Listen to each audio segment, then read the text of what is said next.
Welcome to Beacon Podcast. Welcome to Beacon Podcast. Welcome to Beacon Podcast. Let's go. Welcome to my first podcast with the Beacon crew. This is an honor for me. It's a privilege to be in this position. I got here, 48 hours ago? Not even, 36 hours ago. And outside of just the fascination about Dubai, I'm so thankful to the graceful welcome you guys have brought to me, made me feel. So thank you so much, boss lady, my second boss lady. Thank you so much for having me here. And here goes the journey. Yeah, well, I'm super happy to have you here, Paul. Really, we have been waiting for this for months and months and months. And I'm so happy that finally you arrived. And you are here with us. You bring life and joy. And I know that even though the jet lag is still there, Yes. but you are giving your absolute amazing most to the entire team. Amin. Alhamdulillah. Alhamdulillah, right, right. So what is your first impression about Dubai? Construction. All I hear so far is nails and hammers. Everywhere I go, all I hear is nails, hammers, and then cranes upon cranes. I just found out that 50% of the cranes in the world are in this region, including China, of course. But the bulk of cranes are in this region. And that tells me a variety of things, right? And why do you think that is? Things are moving. Growth is happening. Right? Expansion is happening. And for those who are wise, they will pay attention and try to be part of that growth, which is why I'm here. Being here and seeing it actually happen is very different than hearing about it or going on YouTube to look at it, but actually seeing what's happening and then imagining, what's it going to look like in 12 months, in 24 months, in 5 years? If you're wise, you'll pay attention to this region. So I'm glad you gave me the opportunity, and we're going to make it work. Good. And what are your expectations about Dubai mainly and this job? World domination. Good, I like that. I mean, like that. In the end, right, we are now a service world, right? Business is a lot more focused on service.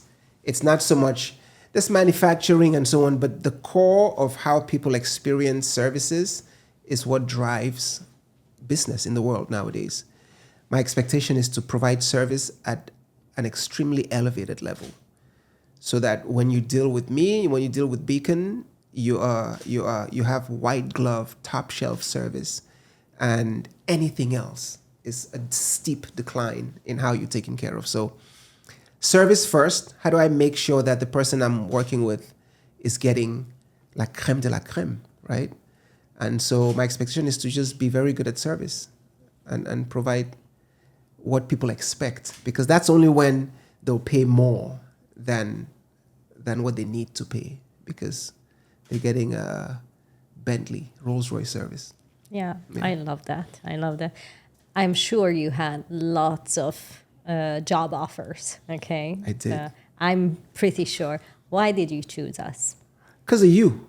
Because to of be me? honest, Why? yes. Why to be is honest. that? What do you mean by that? I've heard it is said that CEOs make quick decisions, right? And it's true, because time is Money. exactly. Now, that quick decision thing happens because of a gut feeling for the most part. You see something, and I think this is true across the board. Everything you've been through in your life, you know in the first 3 seconds whether it's the right thing to do or the wrong thing to do. A lot of times we use logic and intelligence to justify our actions. And then later on, when things go bad, you go, oh, damn, I knew it. Because naturally, our body tells us what's right and wrong. And from the day we met, there was something. Well, from the day you suggested that I should consider this, there was something that just aligned me with you. The numbers were not there. I didn't really need to see numbers. There was something that was like, man, let me think about this. So that's the best I could explain. And if I relate that to the service that we're going to provide to our customers, I'll encourage people to remember that 9 out of 10 times, if not more, their instinct was the right decision.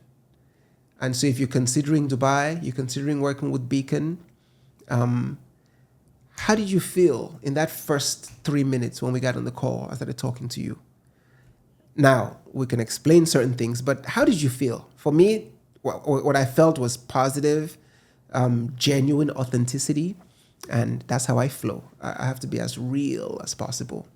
And so I was like, commit and figure the rest later on. And so that's what I did. Thank you. I really appreciate your trust and faith in me and in us. So, yeah. Absolutely. We'll create something huge. I know.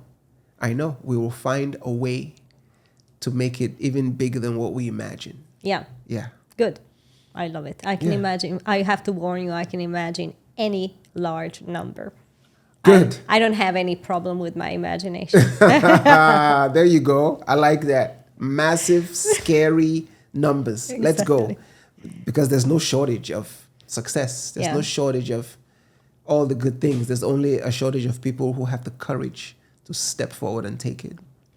Exactly. Yeah. Exactly. So let's be brave. Yeah. Be bold, and mighty forces will come to your aid. Absolutely. Absolutely.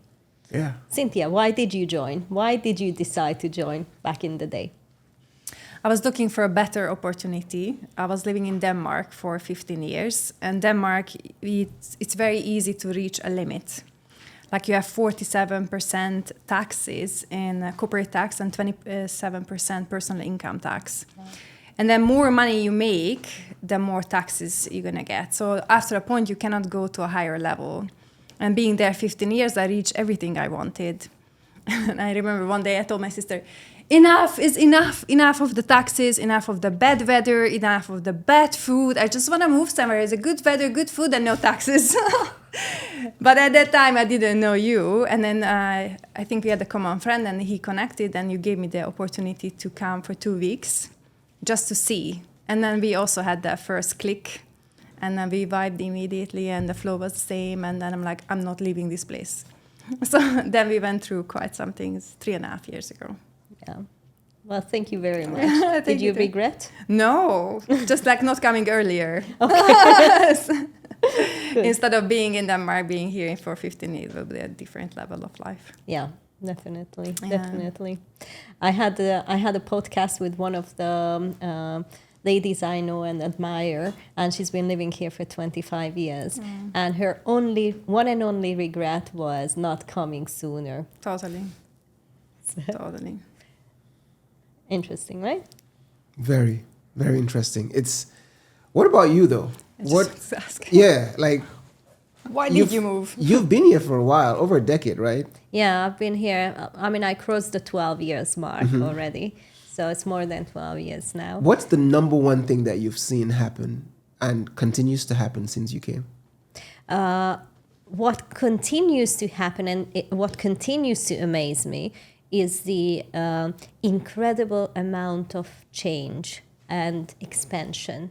I've never seen this anywhere in my life, and I've lived in quite a few places around the world. But I have never, ever, ever seen so much expansion in such a 10x level. I have to say that. Yes. And what is very different from any other country is the leadership.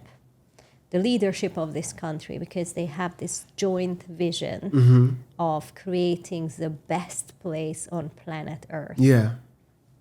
And that's what drives the entire country, and that's what drives each and every individual, each and every business. And somehow if you ride this wave of being part of the greatest country on planet Earth, you'll win. Yeah. You cannot do anything else but win. Yeah. No, it's brilliant. What about you, Cynthia? What's something that, outside of the change element, what's something that you see consistently showing up as you stay here? The possibilities, the never-ending possibilities and never-ending goals. You know, you reach a certain level and then there is more. And then you reach another level and there is more. And then just doors are opening up, which you haven't seen before. And this is, I think, one of the big difference between living here and in Europe. You have like you always run into walls and you cannot really expand. But here there is no limit of expansion. Yeah. That's what I see. Why do you think people hesitate to come here? I think there is a lot of negative, false information in Europe. Like we grow up like this, you know. Like you have to read books against Islam, or you listen to the news all the time, and then you get blocked from the truth. And then they are just afraid to open their eyes or check by themselves. This is what I think about it. But you heard this negative stuff before, right? Before you came. Yeah, but there is also one thing, like you hear things and then you have to check it out for yourself, you know, look, don't listen. So either I believe everything the media say, or I actually go there and check it out for myself, and then either it's true or not, but at least it's true for me then. Yeah, you verify. Yeah, because in my experience, that has been a bottleneck. It's like, oh, it sounds great. And they know, you know, this part of the world, the Middle East, there's a lot of deep pockets. You know, they have natural resources that have made this kingdom and neighbors very wealthy. But, socially, are they going to be like da-da-da-da-da? What do you think people should consider first when they look at this part of the world? Is it the social aspect of things? Is it the financial opportunities? Is it something else? Yeah, so basically, I think that if you run a business, you go where the money is. You don't stay where there is no money. If your economy is down and you are struggling, you are doing worse, even if it's a little bit worse than last year or last week or last month, you are not in the right place. Yeah. You go where the money is. If you look at how many high net worth individuals and ultra high net worth individuals are relocating to Dubai, only this year the numbers are in the range of 6,000. Yes. 6,000 high net worth individuals are relocating to this place. And imagine, just try to picture what happens to this country when this, let's say, 6,000 individuals, high net worth individuals, start investing, expanding, and just spending, living their lives, you know. This place is going to explode with opportunities. Right? You're right. And so I think that's what business people should consider. Go where the money is. Stop being stuck in one location. I mean, you are not a tree to grow roots, right? You don't stay in one place. Yeah. You move with the opportunities. Yeah. And you move fast too, right? Money loves speed. Yeah, exactly. Yeah. And so what's the point? Why are you in business if it's not to grow? Exactly. Why will you resist growth? Right? This is the kind of conversations that I'm going to be having with everybody, listeners to this podcast, friends, the networks that I've built in the past. Why did you start your business? What was the reason that you put your entire family's fortune on the line if it's not to grow? And if it is to grow, where can you grow the fastest and the largest? Is it in Denmark? Is it? No. Right? Yeah. Is it, I mean, where could you go the fastest? If you were able to buy Tesla at $100, would you have done it? Yeah. Right? Or Bitcoin at $2,000, Or Bitcoin at right? $2,000, exactly. I know. Yeah. I think at this point, all of us regret not having bought. I mean, those of us who haven't, Yes. like me, not having bought Bitcoin at $2,000, Exactly. right? But I think Dubai and everything about Dubai, like businesses, real estate, you name it, everything is just at the bottom of the curve. Yeah. It didn't really take off. So we are where Bitcoin was when it was $2,000. You know, and look at it now. It's hitting 60,000. It was 75,000. So, yeah, right? Yeah. No, it's brilliant, right? Like, what do you hear most when you're talking to people who are inquiring about this opportunity? What is one thing they say as resistance? What's the one reason they give to not jump in and register their companies here? Was the main reason. Yeah. What do you hear most frequently? They are afraid that this is not going to work out, or they are afraid that they're gonna do something which is not gonna benefit for them. They have no experience, or they don't know really, or they haven't been here, or they are under the influence of the tax advisor who obviously doesn't want them to move, or the accountant who would lose the job as soon as they would relocate their company to Dubai. Yeah. So they have lots of people around them who are telling them not to do it, and be alone with this decision is a bit hard. Yeah. Yeah. I think the main problem people have is the considerations they have in their minds. So the real stops are in their minds, right? So they have to take the first step. I think it was 2 years ago when we did a survey among our existing clients, how their lives changed as a result of coming here and running the business from here. Yeah.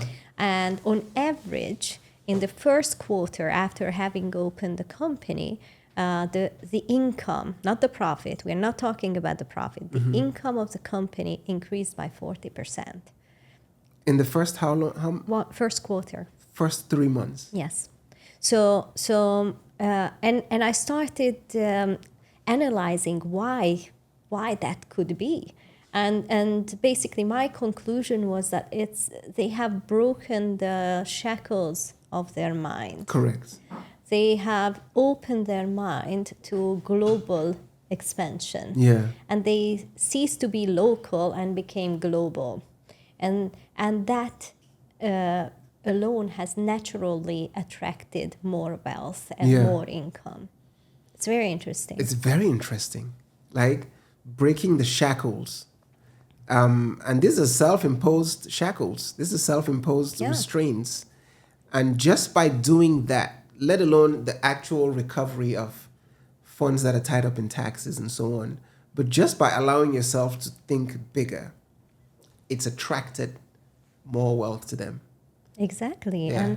And you know, like how do you explain this to the materialistic society we live in, right? It's very hard to put in exact terms, in physical terms, right?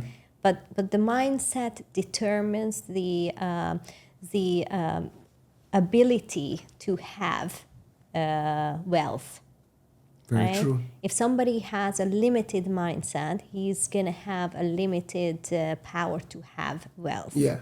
If somebody has an unlimited mindset, then he can attract unlimited wealth. Yeah. Yeah. This is scientific. This is actually scientific, right? If you tell yourself you can't, you can't. You're right. Right? If you tell yourself you can, you're right. How you're going to get there is secondary. The intention is what drives everything. Like the story you told me about the coffee maker, right? And it starts from something that's small and it grows into generational wealth. Yeah. And everything starts with a decision, you know. It's been in the holy books. It's been with us forever, right? So everything starts with a decision. If you decide to be, you will be. Yeah. If you decide not to be, you will not be. Either way, you are right. Yeah. Either way, you're right. Either way, you're right. Like one of my mentors, great, you know, I worked with him past 3 years, 2+ years. He says, first you commit, right? And this applies to your relationship life, financial life, personal life, professional life, health, everything, spiritual life. You first commit. And the commitment doesn't happen in your head. A commitment happens only when you deploy resources, time, energy, money, effort. So people who are thinking about, like me, you know, I left everything I know, 8,000 miles. I was looking at the Emirates flight tracker and it was like 8,700 miles. I'm like, Jesus, what am I doing? Right? Really? Is this a good idea? Really? And I was like, you know what? If it doesn't work out in 2 weeks, I'll just go back. But it's a I'm commitment. taking your keys. Right. Going back. It's a commitment, and that's what I'm gonna work my knuckles to the bone to get people to see. That, dude, commit. The same way you committed to your marriage, the same way you committed to start the business.